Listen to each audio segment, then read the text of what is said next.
March 12th, 2022. A dirt road outside Melitopol, Zaporizhia Oblast, southeastern Ukraine. The morning air still carried the acrid smell of diesel and burnt rubber. Vitaly Krush, a 2-year-old sunflower farmer with calloused hands and a John Deere cap faded from a decade of sun, stood at the edge of his field, staring at something that had no business being there. A Russian T-80BV main battle tank. 46 tons of Soviet-era steel, reactive armor tiles bolted to its turret like scales on a dragon, sitting motionless in the mud just off the access road. Its 125mm smoothbore cannon pointed uselessly toward a copse of birch trees. The engine was cold, no smoke, no movement, no soldiers. Vitaly had heard the convoy rumble past 2 nights before a grinding mechanical thunder that shook the windows of his farmhouse and sent his chickens into hysterics. Russian forces had been pushing through the region since the invasion began 16 days earlier, columns of armor and trucks choking the highways, helicopters thudding overhead like angry wasps. But this tank hadn't made it far. He approached slowly, boots squelching in the spring mud. The tracks had chewed deep ruts into the earth before stopping. Fuel cans lay scattered nearby, empty, one hatch hung open. Inside, the crew compartment was a chaos of abandoned gear ration packs, a tanker's helmet, a half-empty bottle of vodka wedged between the gunner's seat and the ammunition carousel, but no crew. Vitaly circled the machine, running a hand along the cold metal. He'd grown up in the Soviet Union, done his conscript service in the 80s. He knew tanks. This one was worth millions of rubles, maybe 100 million, and it was just sitting here, abandoned like a broken-down larder on the side of the road. He pulled out his phone, filmed a quick pan of the tank, then called his neighbor, Sergey. "You're not going to believe what I found." 20 minutes later, Sergey arrived on his own tractor, a battered Belarus MTZ-82 that had been plowing fields since before the Soviet Union collapsed. The two men stood side by side, hands on hips, staring at the tank like it was a UFO. "What are you thinking?" Sergey asked. Vitaly grinned. "I'm thinking my tractor's bigger than theirs." The plan was absurd. Suicidal, maybe. Russian forces still controlled Melitopol proper, just 15 kilometers south. There could be soldiers nearby, snipers, drones. But Vitaly had been farming this land for 30 years. He'd survived droughts, corrupt officials, and the collapse of the Soviet agricultural system. He wasn't about to let a perfectly good tank go to waste. He backed his tractor, a massive John Deere 9620R, with 620 horsepower, and tracks as wide as a man's shoulders up to the T-80's rear. Sergey found a tow chain in the tank's external storage bin, still coiled and unused. They looped it around the tow hooks, tested the connection. The chain went taut with a metallic groan. Vitaly climbed into the tractor's cab, adjusted his cap, and put the machine into gear. The engine roared. The tracks bit into the mud. The chain snapped tight, and the tank began to move. Slowly, ponderously, like dragging a sleeping giant, but it moved. And that's when Vitaly saw them. 3 figures, barely visible through the birch trees, maybe 100 meters away. Russian tankers in their digital flora camouflage, crouched low, watching. One of them had binoculars. Another was gesturing frantically, as if debating whether to run out and stop him. But they didn't move, they just watched, helpless, as a Ukrainian farmer with a tractor stole their tank. Vitaly's heart hammered against his ribs, but he kept his hands steady on the controls.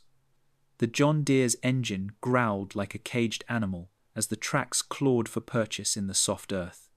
Behind him, 46 tons of Russian armor lurched forward, its dead weight fighting every meter of progress. The tow chain sang with tension, metal fibers stretching and creaking in a rhythm that matched his pulse. He didn't look back at the tree line, didn't acknowledge the 3 figures he'd spotted. To look would be to admit he'd seen them to invite confrontation. Instead, he kept his eyes forward, one hand on the throttle, the other on the steering lever, and pulled. The T-80's road wheels carved twin trenches through the mud, leaving a scar across the field that would take weeks to heal. Vitaly could feel the resistance through the tractor's frame, a constant, dragging weight that made the big machine work harder than it ever had, hauling grain trailers or plows. The diesel engine roared, black smoke puffing from the exhaust stack. First gear, then second. The speedometer needle crept past 5 kilometers per hour. Sergei jogged alongside, phone held high, filming. His laughter cut through the engine noise, a manic, disbelieving sound. "You're actually doing it. You're stealing a Russian tank." "Not stealing," Vitaly shouted back over the roar. "Salvaging. There's a difference." "Tell that to them." Sergei jerked his thumb toward the woods. Vitaly risked a glance in the side mirror. The 3 Russian soldiers were still there, still watching. One had stepped partially out from behind a birch trunk, as if considering pursuit, but then retreated. They looked young, exhausted. Their uniforms were mud-stained, their postures defeated. One sat down heavily on a fallen log, head in his hands. They weren't going to stop him. They couldn't. They had no fuel, no radio, no support. They'd probably been walking for hours after abandoning the tank, hoping to link up with their unit.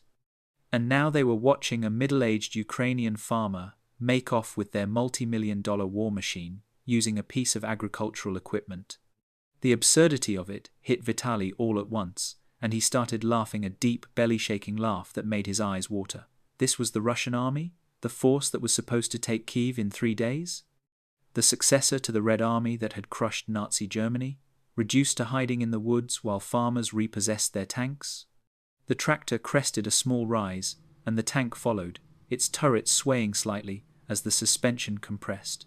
Vitaly could see his farmhouse now, maybe 2 kilometers distant across the fields.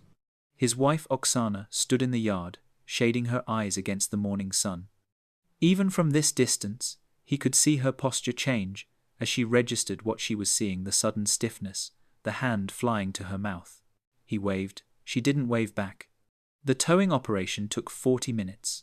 40 minutes of grinding, relentless forward motion, the tractor's tracks chewing through topsoil and clay, the tank dragging behind like a reluctant child. Vitaly's shoulders ached from gripping the controls, his ears rang from the engine noise, but he didn't stop, couldn't stop. Not until the T-80 was parked in the clearing behind his barn, next to the grain silo and the rusting combine harvester that hadn't worked since 2019. He killed the engine. The sudden silence was overwhelming, just the tick of cooling metal and the distant caw of crows. Vitaly climbed down from the cab, legs shaky, and stood looking at his prize. A Russian main battle tank in his farmyard, covered in mud and Ukrainian spring, its Red Star insignia barely visible beneath the grime. Oksana approached slowly, arms crossed. She was a small woman, barely 5 feet tall, but she had a look that could stop a charging bull. "Vitaly Ivanovich Krush," she said, using his full name the way she did when he'd done something particularly stupid. "What is that?" "Tank," he said. "I can see it's a tank. Russian tank." "I can see that too." She walked around it, eyeing the reactive armor, the machine gun mount, the tactical markings stenciled on the turret. "Where did you get a Russian tank?" "Found it." "You found it?" "On the access road. Abandoned. Crew ran off." He pointed vaguely toward the woods. "They're still out there, actually, watching." Oksana's eyes went wide. "They're watching? And you brought it here? To our home?" "They're not going to do anything. They don't even have fuel for the tank. What are they going to do, walk over and ask for it back?" As if in answer, Sergei's voice called out from the road. "Vitaly, they're moving." All 3 of them, Vitaly, Oksana, and Sergei, turned to look. Through the trees, barely visible in the distance, the 3 Russian soldiers were walking away, not toward the farm, away. Heading south, toward Melitopol, shoulders slumped, defeated. Retreating on foot, leaving the tank behind.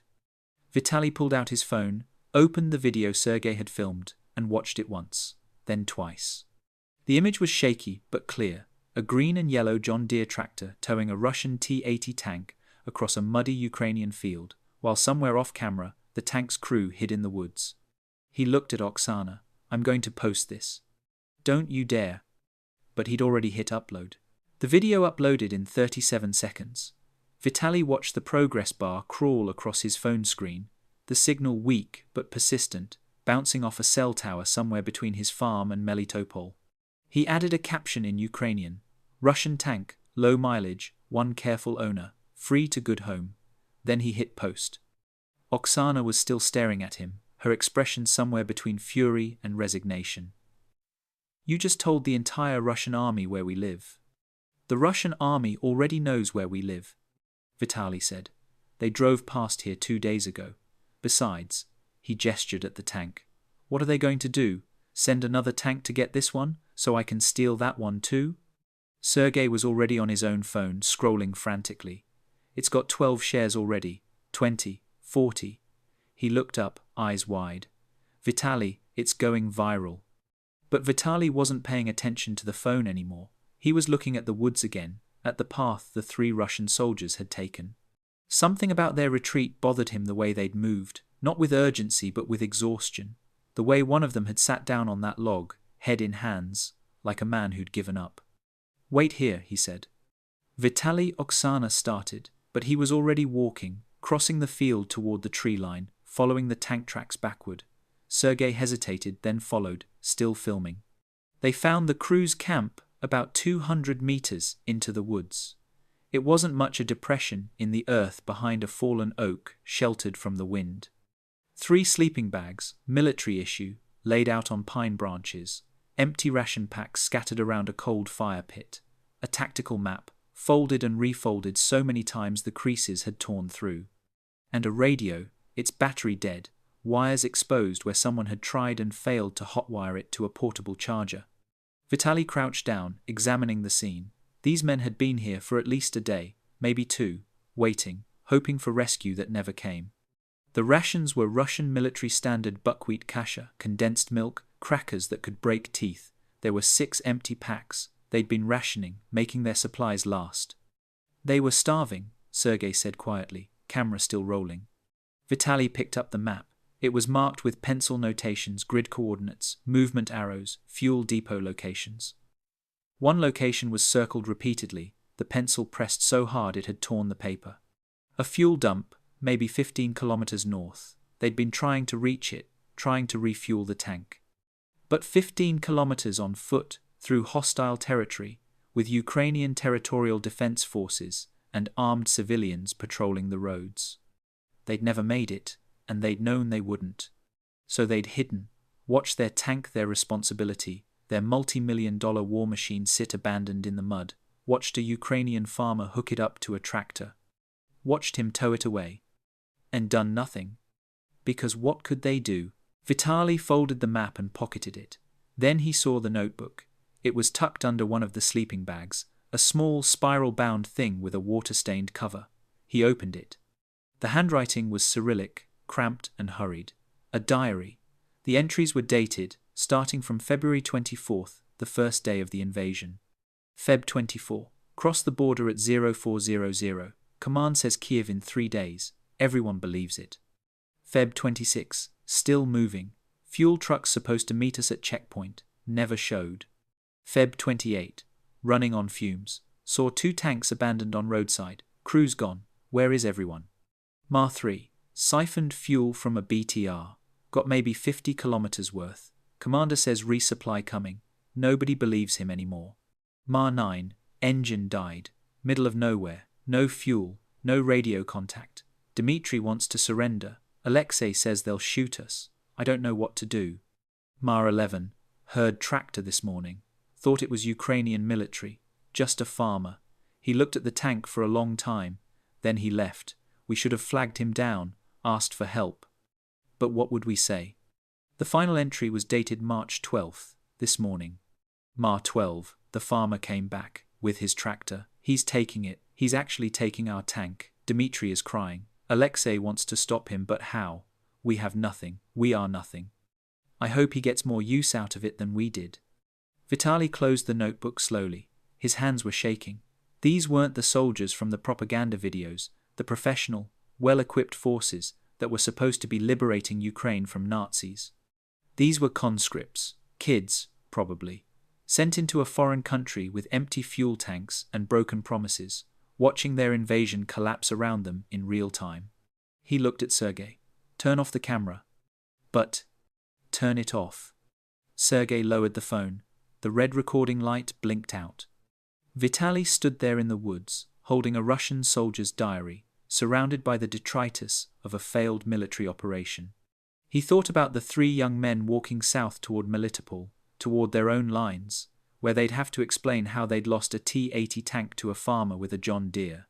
He thought about the video he'd just posted, already spreading across the internet, turning their humiliation into entertainment. He thought about his son, Dmytro, who was somewhere near Kharkiv, with the Territorial Defense Forces, carrying a rifle older than he was. And he thought about the tank sitting in his farmyard, worth more than his farm, his tractor, and everything he'd ever owned combined.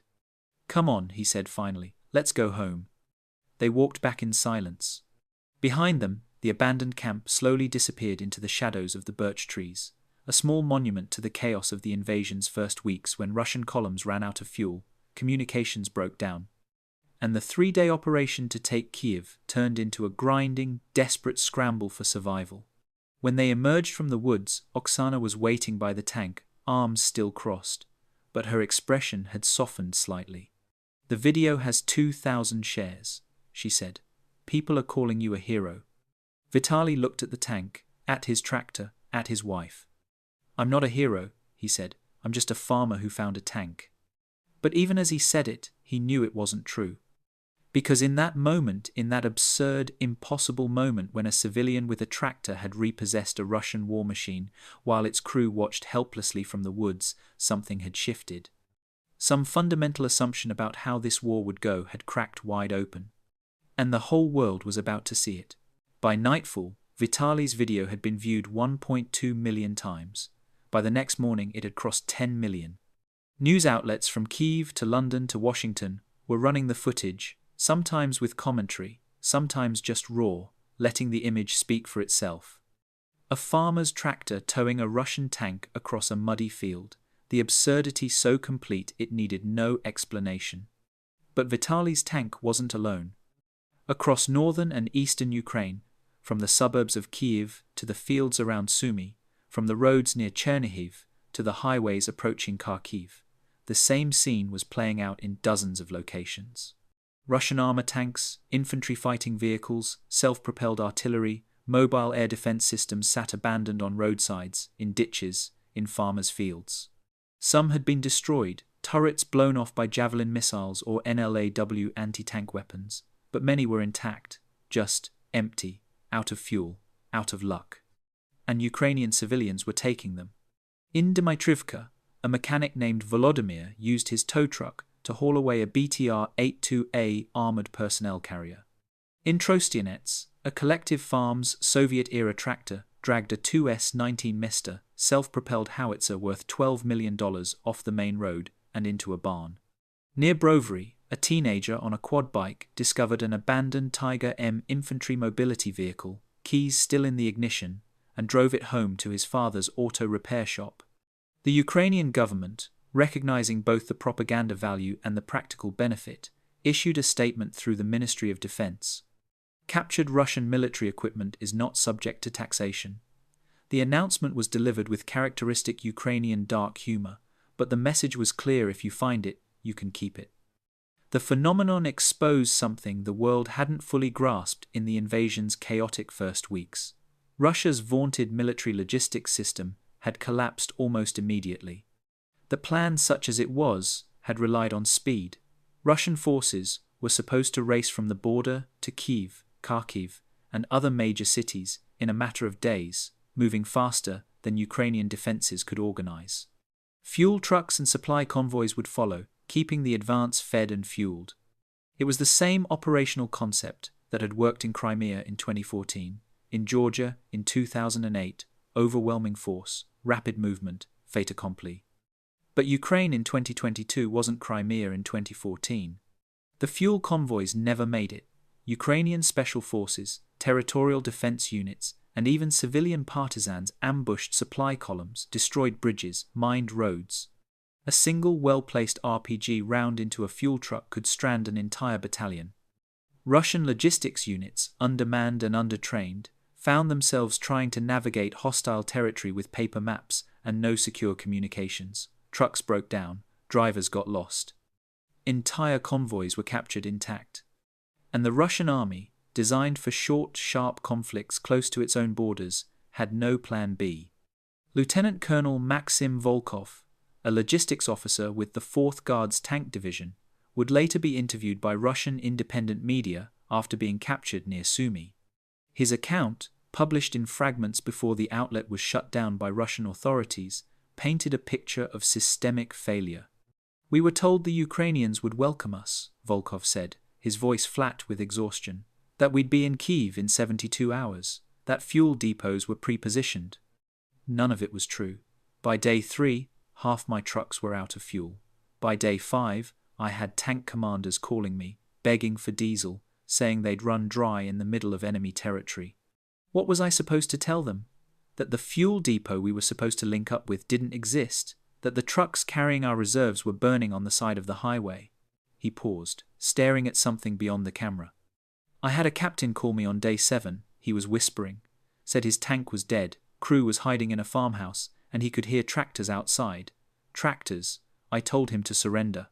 He said he couldn't, that his men were too afraid of what would happen, so they just hid and waited, and eventually someone came and took the tank. Just hooked it up and drove away." The numbers, pieced together from Ukrainian military intelligence, open-source researchers, and Russian defectors, were staggering.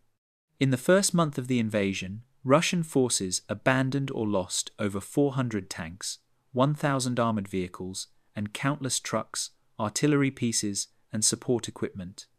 The total value ran into the billions of dollars, an entire army's worth of hardware, left scattered across the Ukrainian countryside like discarded toys. And much of it was being recovered not by Ukrainian military units but by civilians. Farmers, mechanics, tow truck drivers, anyone with a vehicle capable of moving heavy equipment. They dragged tanks out of ditches, towed armored personnel carriers off roads, hauled artillery pieces into barns and warehouses. Some turned the equipment over to the Ukrainian military. Others kept it, either as trophies or in a few enterprising cases as potential scrap metal once the war ended. The Ukrainian Ministry of Defense started a Telegram channel called Russian Loot, documenting the captures with dry humor. Each post included photos, location data, and estimated value. A T-72B3 tank, $2 million. A Pantsir S-1 air defense system, $15 million. A TOS-1, a thermobaric rocket launcher, $6 million. The channel gained 800,000 followers in 2 weeks. But beneath the humor and the viral videos, there was a darker reality. Every abandoned tank represented a Russian crew that had failed or refused to destroy their equipment before retreating. Every empty fuel tank represented a logistics system that couldn't sustain operations beyond its own borders. Every tractor-towed armored vehicle represented a fundamental miscalculation about Ukrainian resistance and Russian capability. The Russian military had planned for a parade. They'd gotten a quagmire. And Vitaly Krush, standing in his farmyard next to a T-80 tank he'd stolen with a John Deere tractor, had become the face of that failure. Not because he was a soldier or a hero or a resistance fighter, but because he was a farmer who'd seen an opportunity and taken it, who'd looked at a multi-million-dollar war machine and thought, my tractor's bigger. That night, as Vitaly sat on his porch drinking tea and watching the sun set over his fields, his phone rang. Unknown number. He almost didn't answer. "Mr. Krush." The voice was young, speaking Ukrainian with a Kyiv accent. "This is Captain Bondar with the 128th Mountain Assault Brigade. We've seen your video. We'd like to talk to you about that tank." Vitaly looked at the T-80, still parked behind his barn, its silhouette dark against the twilight sky. "It's not for sale," he said.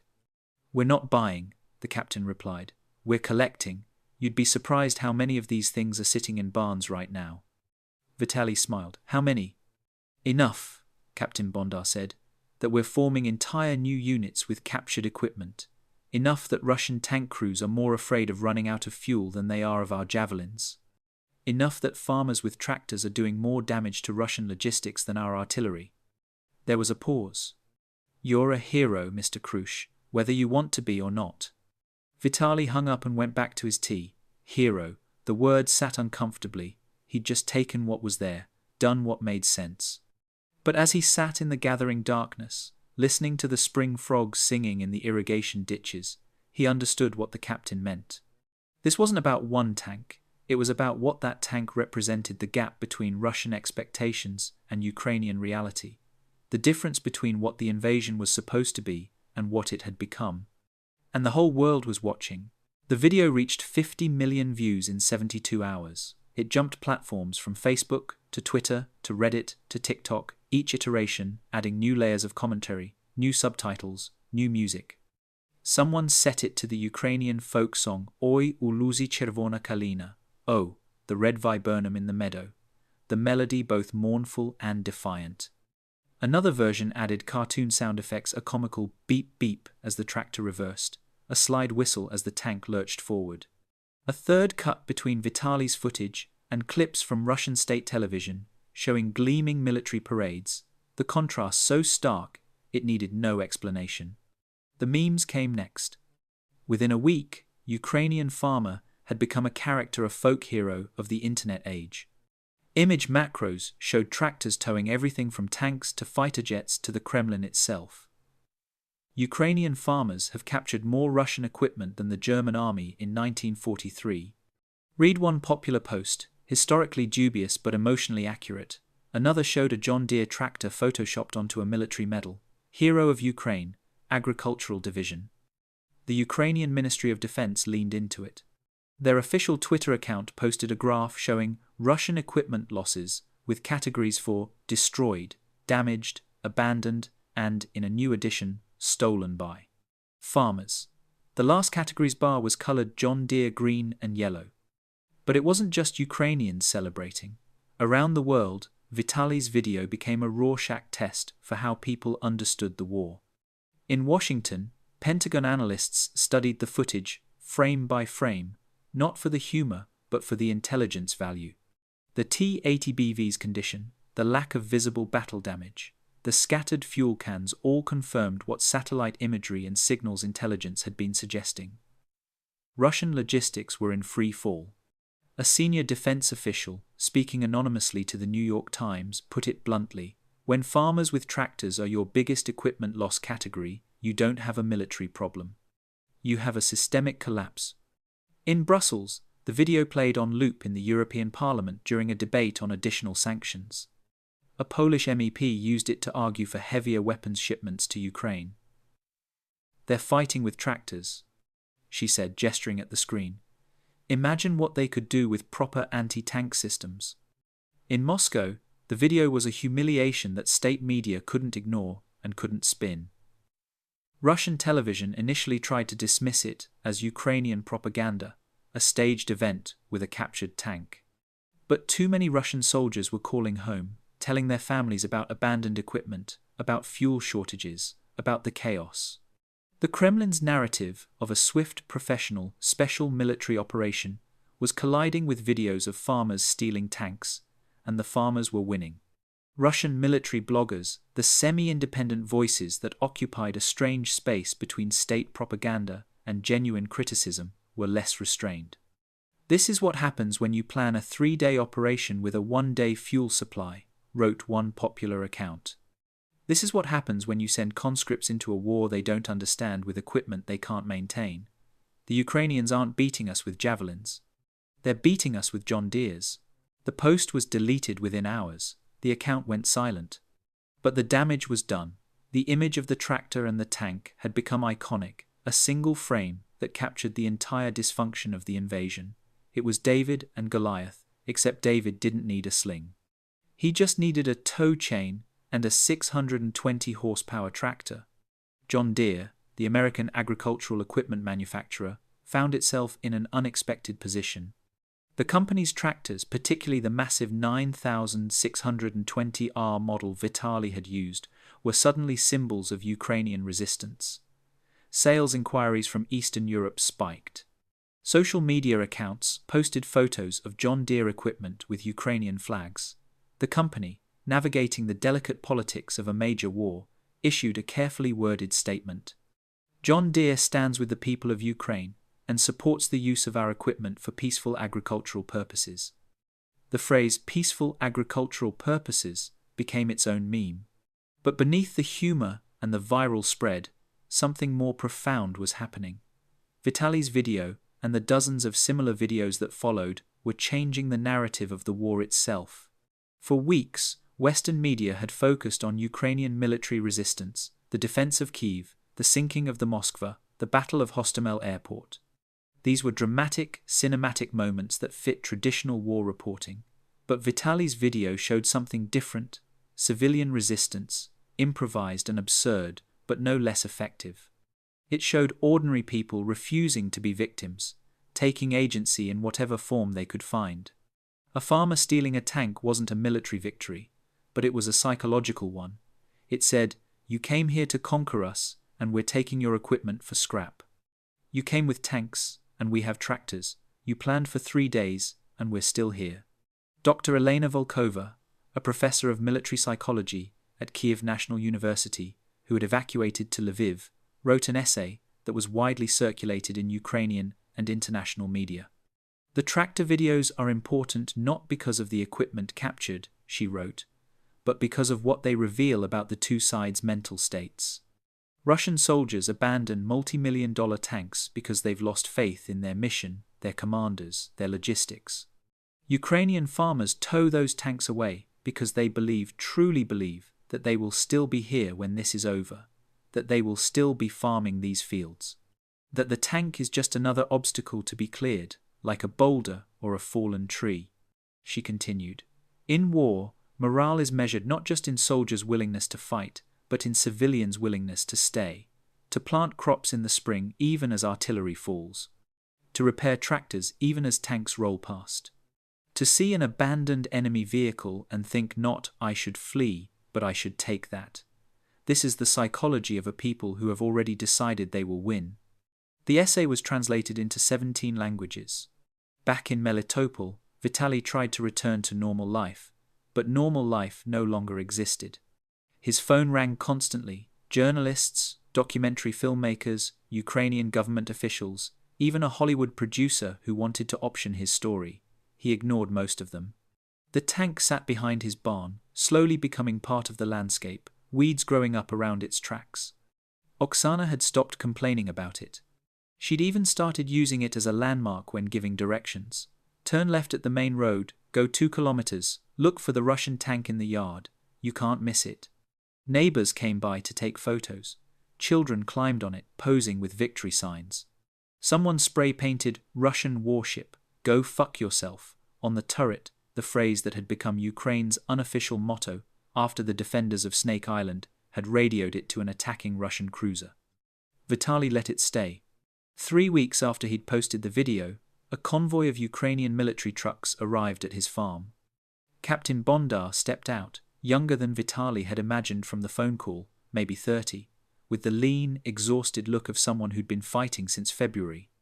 "Mr. Krosh," he said, extending a hand, "we've come for the tank." Vitaly shook his hand. "You're taking it?" "If you're willing to part with it, we're refurbishing captured equipment. This one's in good shape, just needs fuel and some maintenance. Could be back in service in a week."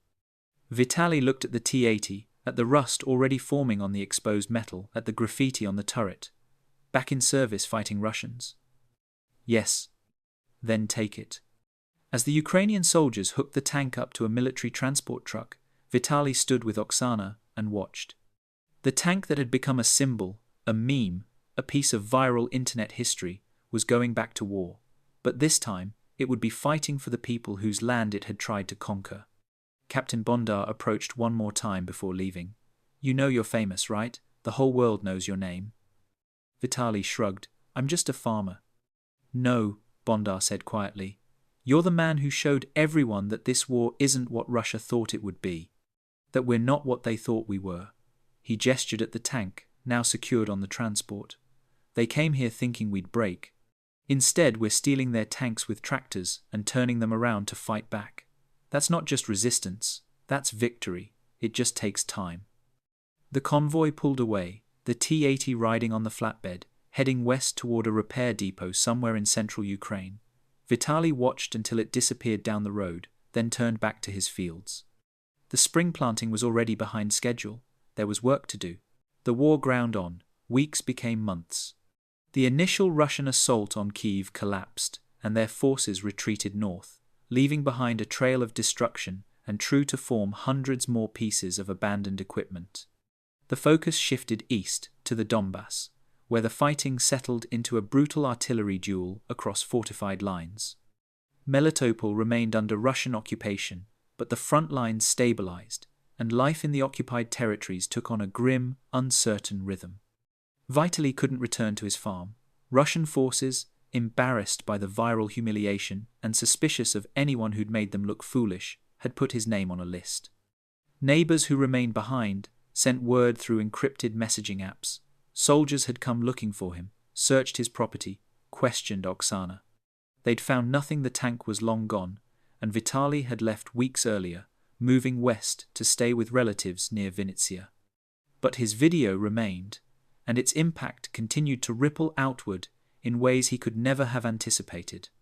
By summer 2022, open-source intelligence analysts using satellite imagery, social media posts, and Ukrainian military reports had documented over 1,200 Russian tanks lost in Ukraine, destroyed, damaged, abandoned, or captured. Of those, at least 300 were confirmed captured intact, many by civilian tow trucks and tractors before being turned over to Ukrainian forces. The Ukrainian military, facing its own equipment losses, had begun fielding entire units equipped with refurbished Russian armor. Tank crews joked darkly that they were fighting with Russian donations. The economic value was staggering. A single T-72B3 tank cost Russia approximately $2 million to produce, a T-80BV like Vitaly's, closer to $3 million. A T-90M, the most modern variant, $4.5 million. Multiply that across hundreds of vehicles, add in the armored personnel carriers, artillery systems, air defense platforms, and support vehicles, and the total value of abandoned Russian equipment exceeded $5 billion by conservative estimates.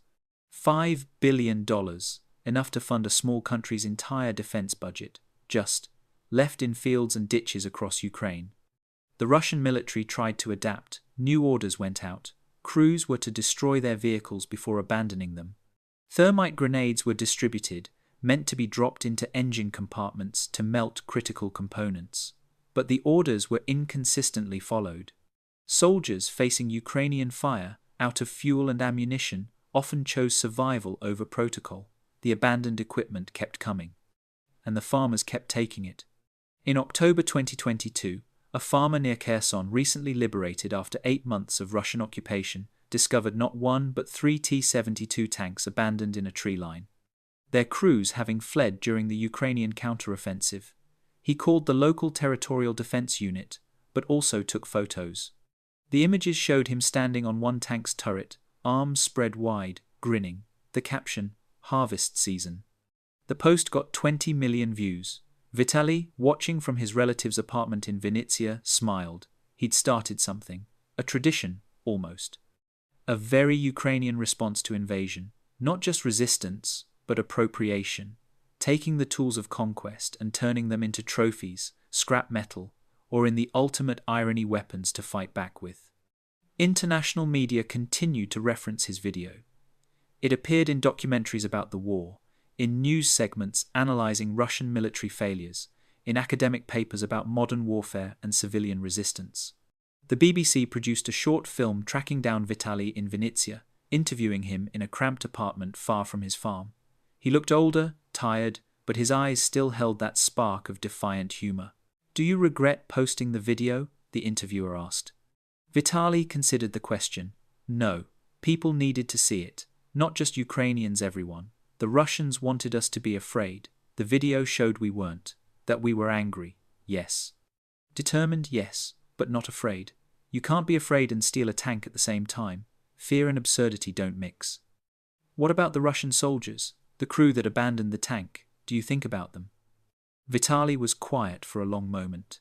Yes, I found their diary, read their entries. They were just kids, really, scared, lied to, abandoned by their own command. He paused. I don't hate them. I hate what they represent: the invasion, the violence, the assumption that they could just take our country.